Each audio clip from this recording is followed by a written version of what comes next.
दक्षिणादर्घ्यं समर्पयामि। बम वरुणाय नमः। माथे से लगाइए।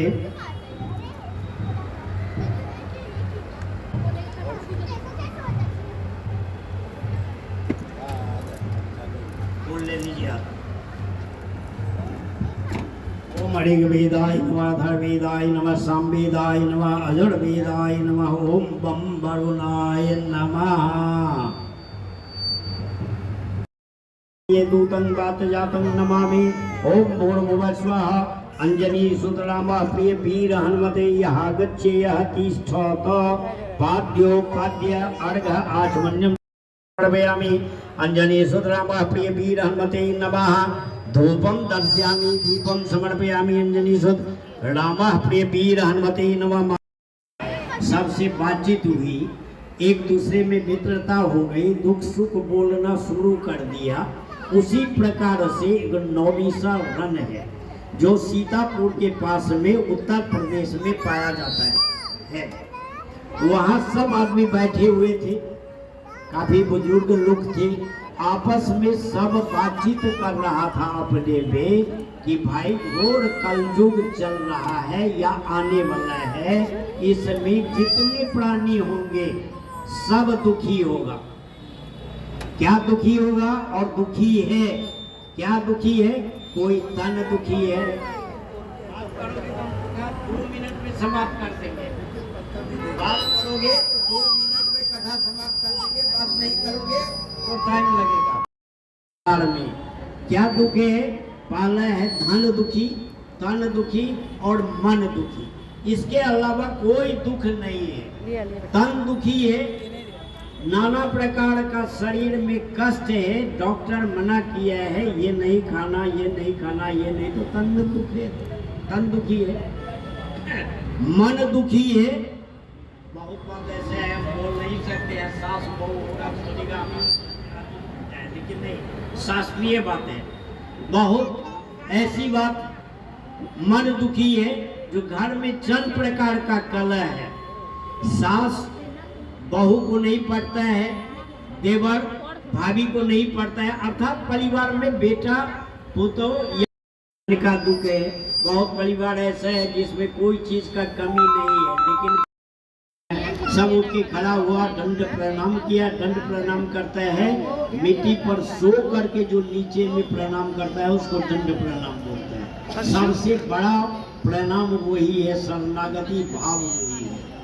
तो दंड प्रणाम किया और बोले जो हम लोगों के भाग से आप यहाँ उपस्थित हो गए, हम लोग वही विचार कर रहे थे जो इसमें इतना दुख है, कोई तन दुखी, कोई मन दुखी, कोई धन दुखी है, इसका क्या उपाय होगा? आप आ गए, कोई उपाय बताइए। नारद जी बोले जो ठीक है, आपने बहुत अच्छा प्रश्न किया है, ये प्रश्न लेकर के हम भगवान विष्णु के पास जाते हैं। भगवान विष्णु जो उपाय बताएंगे वही हम आप लोगों को बताएंगे। आप लोग वैसा उपाय करना, आपकी सारी विपत्ति दूर हो जाए। नारद जी चले गए, इन लोगों को बोल गए जो जब तक हम वापस नहीं आते हैं, कोई 5 रोज के बाद तो नहीं आएंगे, 1-1.5 घंटा 2 घंटा के अंदर में आ जाएंगे। कि आप लोग भी 2 मिनट बोलिए।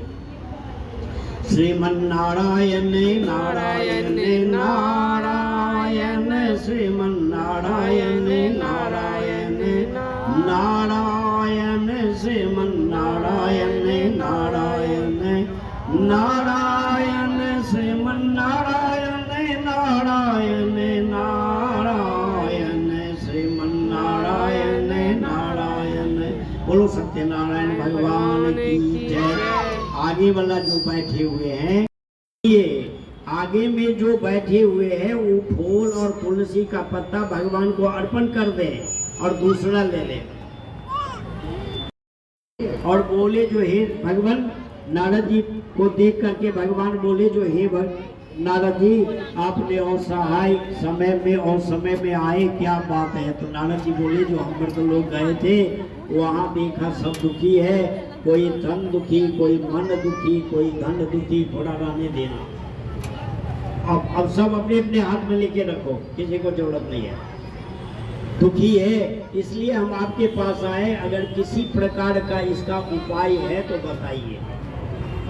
नारद जी बोले जो है, नारद जी से भगवान बोले जो है नारद जी आप बैठ जाइए, मैं इसको बताता हूँ। तो भगवान कहने लगे जो है नारद जी, कलयुग में सबसे कम समय में कम खर्च में श्री सत्यनारायण का पूजन है। अगर कोई सच्चा मन से विश्वास से हर महीना पूर्णिमा के रोज या संक्रांति के रोज पूजा करेगा तो जिस कामना से करेगा वह उसकी मनोकामना पूर्ति हो जाएगी। नारद जी बोले जो अगर हर महीना नहीं करे तो नहीं हो, तो बोले 1 साल पर करो। अब बोला अगर 1 साल पर भी नहीं करे तो बोला जैसा दुख है वैसा दुख रहेगा, इसका कोई निवारण नहीं है।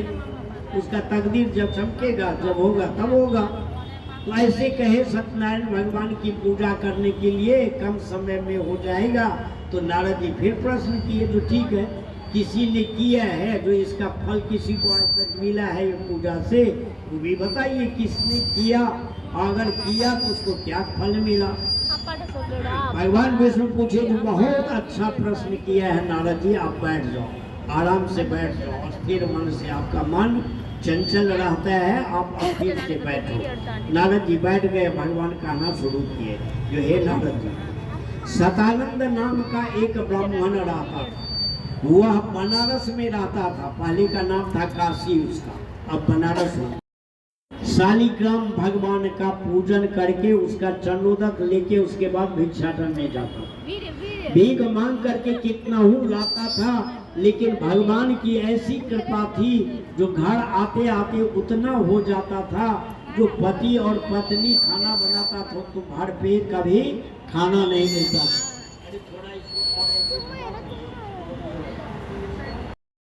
एक रोज ऐसा हुआ जो उन्होंने चंद्रोदक प्रसाद लिया,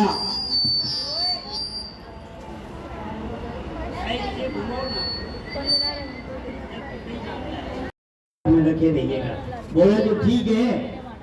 उन्होंने मन में किया आज तक हमने किसी प्रकार का पाप नहीं किया, फिर भी हमको अन्न और वस्त्र का क्यों तकलीफ हो रहा है। होता है क्या, शास्त्र कहता है जो जितना जिसके पाप है उसको उतना अन्न और वस्त्र का तकलीफ है।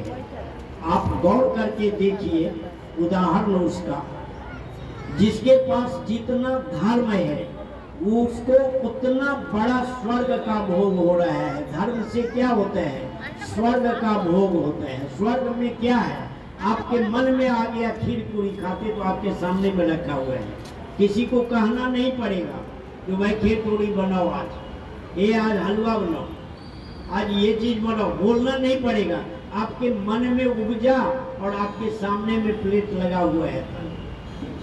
वो धर्म जब समाप्त हो जाएगा तो फिर गर्दन पर हाथ दे करके ऐसे धक्का मार के मारेगा जो फिर आप 84 में भटक करके धर्म जमा कीजिए, उसके बाद ही उस मंजिल पर। यहाँ आप आंख खोल करके देखिए, जिसको जितना बड़ा आलीशान में देख रहे हैं आप ये समझिए जो उतना बड़ा धर्मिष्ठ है।